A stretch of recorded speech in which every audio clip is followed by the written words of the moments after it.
Assalamualaikum warahmatullahi wabarakatuh.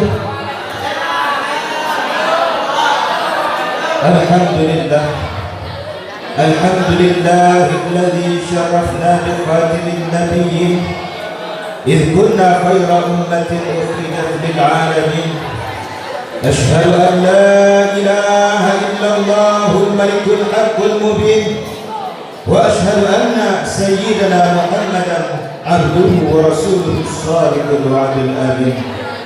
Allahumma salli wa sallim wa barik ala sayyidina Muhammadin wa ala alihi wa sahbihi ajma'in. Amma ba'd. Kami selaku manusia biasa tidak lupa melakukan kata-kata ta'ziman dan keikraman kami. Yang pertama sekali kepada ulama-ulama mutaqaddimin dan ulama-ulama mutaakhirin yang terbaik di sisi Allah, kepada almarhum Abu Adi dan almarhum Ummi yang ada di Kuba. Allahumma ja'al qabrahum rawdatan min riyadil jinan wa la taj'al qabrahum hufratan min hufarin niran. Seterusnya kata-kata ta'ziman dan keikraman kami kepada Abu selaku pimpinan daerah Istiqamatul Darul Ma'arif maupun Darul Ma'arifah beserta keluarga, kepada segenap staf Dewan yang bertugas, dan tentunya yang kami banggakan seluruh santri persekutuan yang masih bernaung di bawah naungan daerah Istiqamatul Darul Ma'arif. Baiklah, melihat kondisi umat akhir zaman yang mulai lupa dengan tugas dan tanggung jawabnya sebagai umat pilihan, tergugahlah hati saya untuk membawakan sebuah syarahan yang berorientasikan tugas kita sebagai umat pilihan. Ma'asyiral muslimin rahimakumullah. Jauh sebelum Nabi Muhammad lahir memandang dunia, berita tentang umatnya pernah menjadi perbincangan hangat di kalangan nabi-nabi sebelumnya.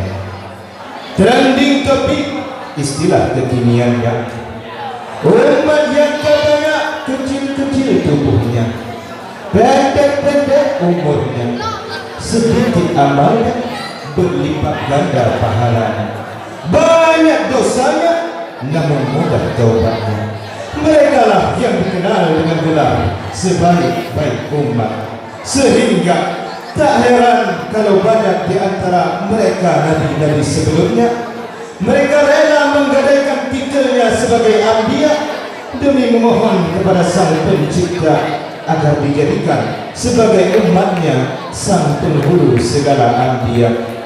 Nabi Musa alaihissalam merupakan salah seorang di antaranya.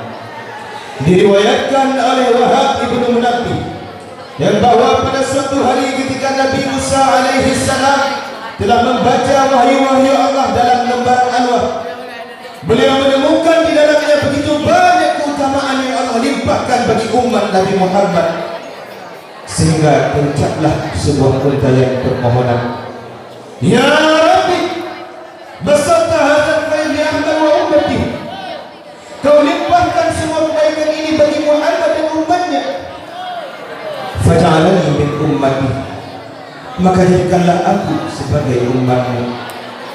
Namun sayang beribu sayang, bagaikan bumbu merindukan rembulan.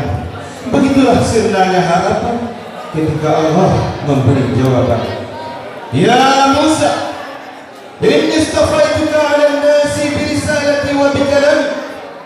Wahai Musa, sesungguhnya aku memilihmu atas manusia dengan membawa risalahku dan kalamku. Fakhudh ma ataitu wa kun minasy-syakirin. Maka ambillah apa yang telah kuberikan dan jadilah kamu orang yang bersyukur. Ma'asyiral muslimin rahimakumullah. Inilah mengapa sudah semestinya hari ini kita bersyukur kepada Allah sebesar-besarnya. Banyak di antara mereka umat-umat sebelumnya, mereka harus memohon dan meminta agar dijadikan sebagai umatnya Nabi Mustafa.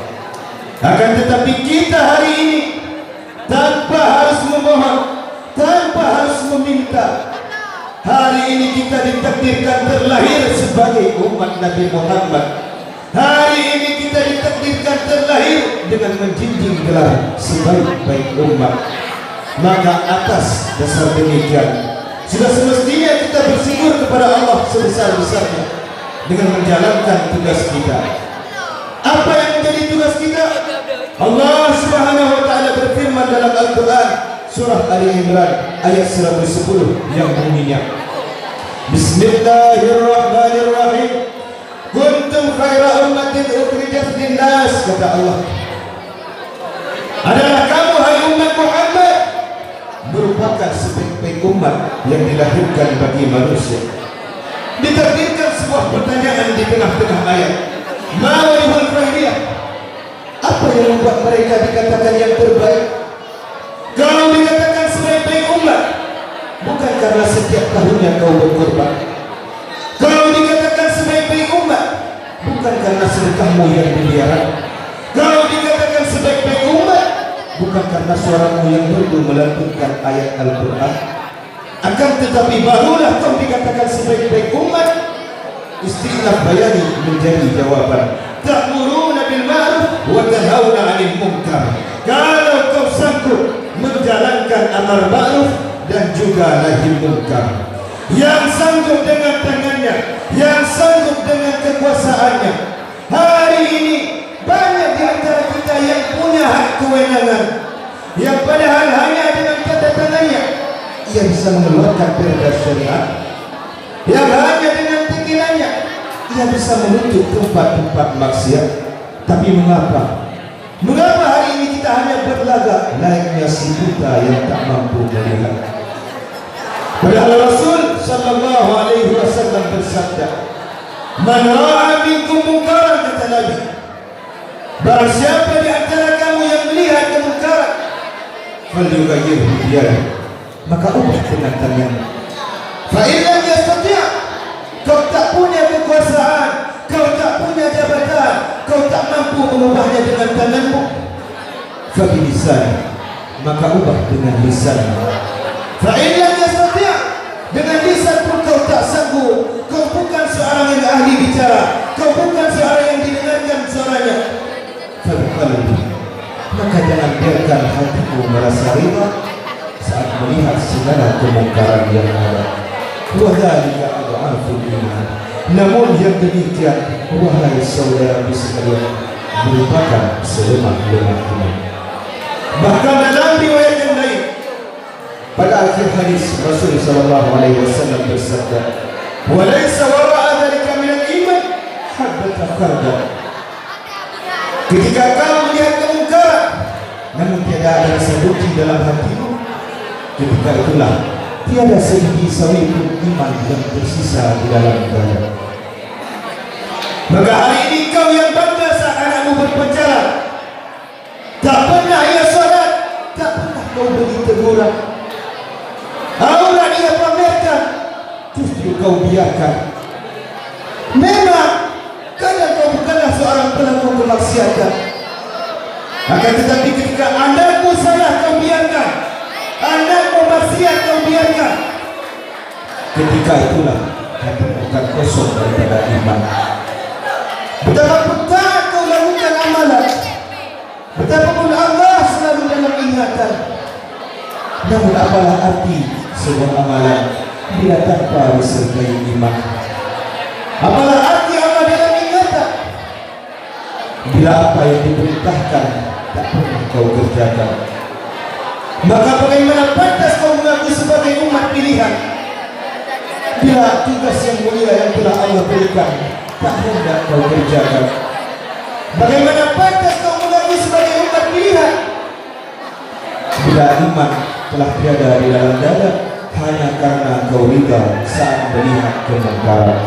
Maka oleh karena demikian, wahai saudaraku sekalian, marilah kembali kita ingat apa yang menjadi tugas dan tanggung jawab kita sebagai umat pilihan,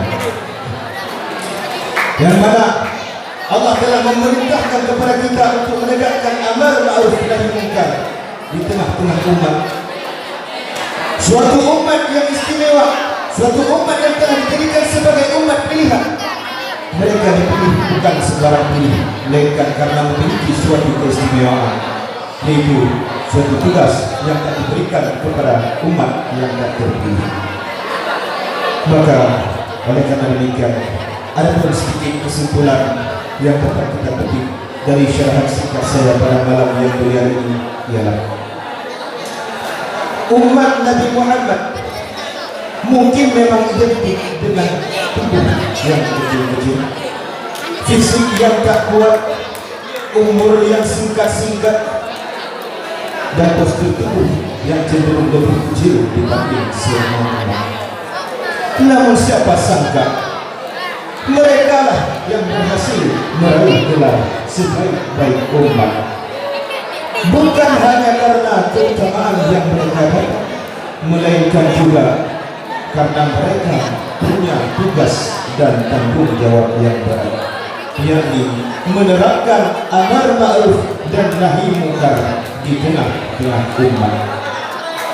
Namun yang membuat hati seakan tersayat, fakta dan realita yang terjadi di tengah-tengah masyarakat, kepedulian terhadap nilai taat dan pencegahan terhadap segala bentuk maksiat seakan mulai pudar dan nyaris tak terlihat.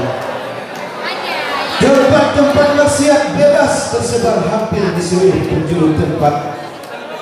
Orang tua acuh tak acuh saat anak tak salah, bahkan membiarkan mereka terjerumus dalam berbagai perbuatan maksiat. Inikah cara kita membuktikan sebagai umat? Maka oleh karena demikian, marilah kembali kita mengingat apa yang menjadi tugas dan tanggung jawab kita sebagai sebaik-baik umat, yang mana tugas tersebut ialah menjalankan amar ma'ruf dan nahi munkar di tengah-tengah umat. Mungkin hanya demikian dapat kami sampaikan. Hadanallahu wa iyyakum ajma'in. Assalamualaikum warahmatullahi wabarakatuh.